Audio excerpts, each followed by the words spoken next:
आज हम पढ़ेंगे डिपॉजिटरीज एक्ट 1996। पहले जो शेयर्स होते थे वो सिर्फ फिजिकल फॉर्म के अंदर होते थे। अब जो शेयर्स होते हैं वो फिजिकल और इलेक्ट्रॉनिक फॉर्म दोनों के अंदर हो सकते हैं। ये इन्वेस्टर की चॉइस होती है कि उसको वो शेयर्स इलेक्ट्रॉनिक फॉर्म में रखने हैं, फिजिकल फॉर्म्स के अंदर रखने हैं। अब जो फिजिकल फॉर्म होती है उसके अंदर बहुत सारी डीमेरिट्स होती हैं, जैसे कि कई बारी फिजिकल फॉर्म में रखने से शेयर्स की बैड डिलीवरी हो सकती थी कि आपके पास बैंक के पास आपने शेयर्स भेजे और वो शेयर्स के साइन मैच नहीं करे, तो कई बारी वो बैड डिलीवरी हो जाती थी, चांसेस होते थे होने के। तो इससे आपको बहुत सारे नुकसान होते थे, जैसे कि आपकी स्टैम्प ड्यूटी पूरी वेस्ट हो जाती थी।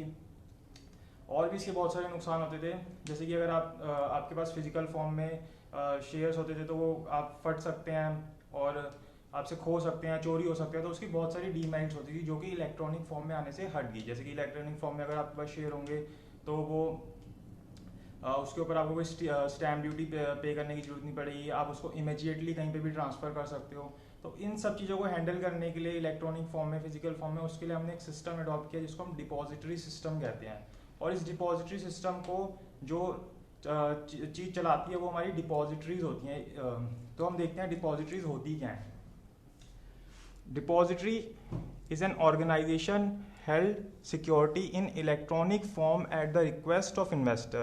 कि एक ऑर्गेनाइजेशन है जो सिक्योरिटीज को हेल्ड करती है इलेक्ट्रॉनिक फॉर्म के अंदर। किसकी रिक्वेस्ट के ऊपर? इन्वेस्टर की रिक्वेस्ट के ऊपर। ये इन्वेस्टर की रिक्वेस्ट होती है, उसकी चॉइस है कि वो उसको इलेक्ट्रॉनिक फॉर्म के अंदर रखना चाहता है।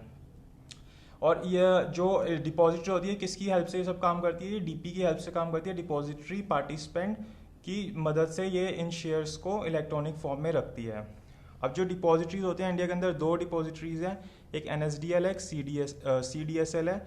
ये कॉमन बैंक्स की तरह होते हैं और जो ये डीपीज होती हैं ये इनकी ब्रांचेस की तरह होती हैं। तो हमारे इंडिया के अंदर दो डिपॉजिटरीज हैं, एक NSDL है, एक CDSL है। हर एक कंपनी को जिसको भी अपने शेयर डीमेट कराने हैं, डीमेटरलाइज कराने हैं, उनको अपने आप को NSDL या CDSL के ऊपर रजिस्टर कराना जरूरी है सेपरेटली। आपको NSDL पे भी रजिस्टर कराना है अगर आपको NSDL के ऊपर डीमेटरलाइज कराने हैं, और CDSL पे भी रजिस्टर कराना है अगर आपको CDSL के से आपको अपने शेयर्स डीमेटरलाइज कराने हैं। अब जो हमने पढ़ा डिपॉजिटरीज क्या होती हैं, तो डिपॉजिटरीज हमें पता चल गया क्या होता है। अब इसके बाद हम देखते हैं कि ये जो हमारा सिस्टम है इसके हमारे फीचर्स क्या हैं, इससे हमें मेन एडवांटेजेस क्या हुई। जो डिपॉजिटरीज एक्ट है, डिपॉजिटरी एक्ट की फीचर्स क्या हैं?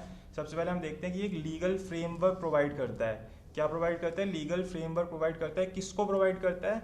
जो हमारी डिपॉजिटरीज हैं, जो NSDL और CDSL है हमारे पास, जो हमारी डिपॉजिटरीज हैं उनको लीगल फ्रेमवर्क प्रोवाइड करता है। किस चीज़ के लिए लीगल फ्रेमवर्क प्रोवाइड करता है? कि वो अपने जो हमारी सिक्योरिटीज़ हैं उनको ट्रांसफ़र कर सके, सिर्फ बुक एंट्रीज के अंदर हो, कोई भी फिजिकल मूवमेंट ऑफ स्क्रिप्ट्स ना हो। सिर्फ उनको किस चीज़ के लिए हेल्प करता है? कि लीगल फ्रेमवर्क प्रोवाइड करता है कि सिर्फ जो सिक्योरिटीज़ हैं उनकी बुक एंट्री पास हो, कोई भी फिजिकल मूवमेंट ना हो, ये सिर्फ इलेक्ट्रॉनिकली होता है। ठीक है, तो एक चीज़ ये होगी हमारी। उसके बाद होता है कि जो हमारी डिपॉजिटरीज होती हैं, जो CDSL NSDL है, ये एक मेन चीज़ है कि ये रजिस्टर होनी चाहिए। कहाँ पे रजिस्टर होनी चाहिए? SEBI और कंपनीज एक्ट के अंडर। इन दो जगह पे इनका रजिस्टर होना जरूरी है। और इन डिपॉजिटरीज को काम करने के लिए सर्टिफिकेट ऑफ कमिटमेंट होना ज़रूरी है। सर्टिफिकेट ऑफ कमिटमेंट अगर ये नहीं होगा तो ये काम नहीं कर सकती हैं, इलीगल हो जाएंगी। और फिर हम थर्ड चीज़ देखते हैं कि ये इन्वेस्टर की चॉइस होती है कि उसको इस सिस्टम में रहना है या नहीं रहना, उसको अपने जो शेयर्स हैं वो इलेक्ट्रॉनिकली कन्वर्ट करने हैं या नहीं करने। ये इन्वेस्टर की अपनी चॉइस होती है। अगर वो चाहे इसको तो वो डीमेटरलाइजेशन फॉर्म से वापस मेटरलाइज करा सकता है। उसके बाद जो हमारी डिपॉजिटरीज होती हैं उनके एजेंट्स होते हैं जिनको हम DPs कहते हैं, डिफरेंट DPs होते हैं जिसकी हेल्प से वो इन्वेस्टर से कांटेक्ट करती है अपने शेयर्स को। इन्वेस्टर उनसे कांटेक्ट करते हैं DP से अपने शेयर्स को कन्वर्ट कराने के लिए इलेक्ट्रॉनिकली। फिर चीज़ आती है कि जो डिपॉजिटरीज होती हैं वो एग्रीमेंट बनाती हैं किसके बीच में? अपने बीच में और इन्वेस्टर के बीच में। किसकी हेल्प से बनाती हैं? DP की हेल्प से बनाती हैं। कि जो डिपॉजिटरीज होती हैं वो एग्रीमेंट बनाती है इन्वेस्टर के बीच में और अपने बीच में DP की हेल्प से। और फिर आता है कि जो सिक्योरिटीज़ होती हैं वो फंजिबल होती है। फंजिबल मतलब कि अब हमें जो शेयर्स है, पहले बहुत सारे हर एक शेयर के लिए अलग अलग नंबर्स होते थे, अब वो नंबर्स खत्म हो गए। अगर आपके पास 20 शेयर्स है तो बस आपके पास इलेक्ट्रॉनिकली 20 शेयर्स हैं, उसकी क्वांटिटी है। अब आपको अलग अलग नंबर ऑफ शेयर्स या अलग अलग नंबर नहीं होते उन शेयर्स के। और एक चीज़ इसके अंदर और आई है कि जो शेयर्स की ऑनरशिप होती है, ऑनरशिप अब दो चीज़ों में डिवाइड होगी, एक रजिस्टर्ड ओनर होते हैं, एक बेनिफिशियल ओनर होते हैं।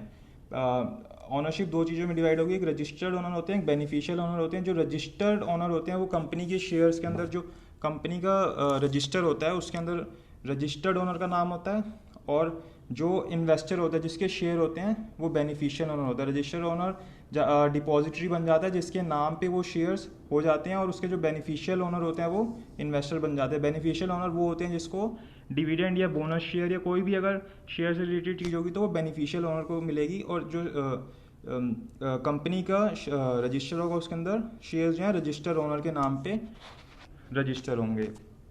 और इसके अंदर क्या होता है कि हमें स्टैम्प ड्यूटी देने की ज़रूरत नहीं होती, जो कि इलेक्ट्रॉनिक फॉर्म की एक मेरिट भी है। उसके बाद हम कुछ सेक्शंस देखते हैं एज अ हाईलाइट की जो डिपॉजिटरीज एक्ट 1996 है उसके सेक्शन 4 के अंदर क्या लिखा हुआ है कि उसके अंदर दिया हुआ है कि क्या एग्रीमेंट होगा डिपॉजिटरी और पार्टिसिपेंट के बीच में। सेक्शन 5 के अंदर दिया हुआ है कि सर्विसेज ऑफ डिपॉजिटरी क्या होंगी। सेक्शन 12 के अंदर दिया हुआ है कि प्लेज या hypothecation of securities held in depositories क्या होती हैं।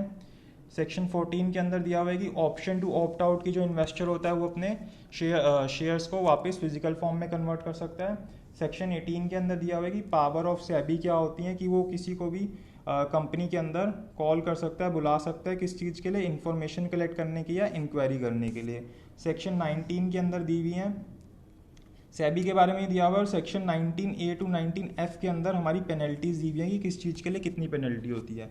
फिर सेक्शन 19H है जिसके अंदर पावर टू एजुकेट दिया हुआ है कि ये कौन इसके ऊपर जजमेंट देगा, ये हमारा फिर उसके बाद सेक्शन 23 दिया हुआ है कि इसके अंदर हम अपील कैसे कर सकते हैं, कि किसके पास जा सकते हैं अगर कोई भी हमारे साथ फ्रॉड होता है शेयर्स के अंदर।